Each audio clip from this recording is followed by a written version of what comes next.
Grosse frayeur du côté de la Belgique ce samedi 11 février. Juste avant l'élection de la nouvelle Miss, un attentat a été déjoué de justesse. Le suspect a rapidement été arrêté.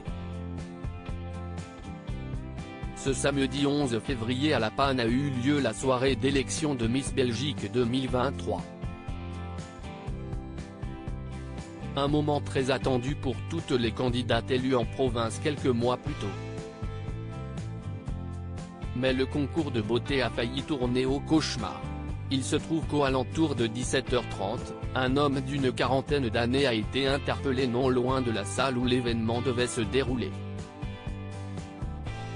Eric Van der Siege, porte-parole du parquet fédéral belge, a déclaré que l'individu était en possession d'une arme à feu. Il a ensuite révélé qu'une deuxième arme à feu avait été retrouvée dans sa voiture et qu'il prévoyait de tout faire péter. On a probablement évité un attentat. On ne dit rien à ce stade sur les motivations, ça sera l'objet de l'enquête. On a probablement évité un attentat, a ajouté Eric Van der Siege. Les premiers spectateurs pour l'élection de Miss Belgique 2023 ont eu l'accès interdit au théâtre le temps que la police puisse inspecter les lieux et s'assurer que tout était en ordre. Prévue à 20h30, la cérémonie a finalement démarré avec une heure de retard.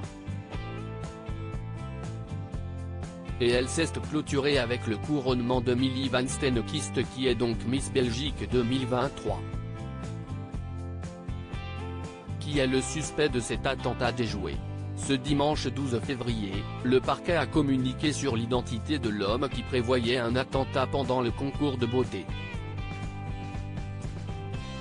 Il s'agirait de Peter C., un homme né en 1976. Jusqu'à ce jour, il n'était pas connu de la police ni des services de renseignement. Dans un communiqué, le parquet a révélé les motivations exactes de Peter C. ne sont toujours pas claires. Il était accompagné d'une femme de nationalité néerlandaise. On ignore pour l'instant si elle était au courant de ces plans. Le dossier a été confié à un juge d'instruction de l'arrondissement judiciaire de Flandre occidentale. Il décidera rapidement si les deux personnes devront comparaître devant lui ou pas, ainsi que sur l'éventuelle délivrance d'un mandat d'arrêt. À lire aussi: j'ai vraiment eu beaucoup de chance. Cheyenne Van Arle, Miss Belgique 2022, s'exprime pour la première fois depuis qu'elle a frôlé la mort. Article écrit avec la collaboration de 6 médias.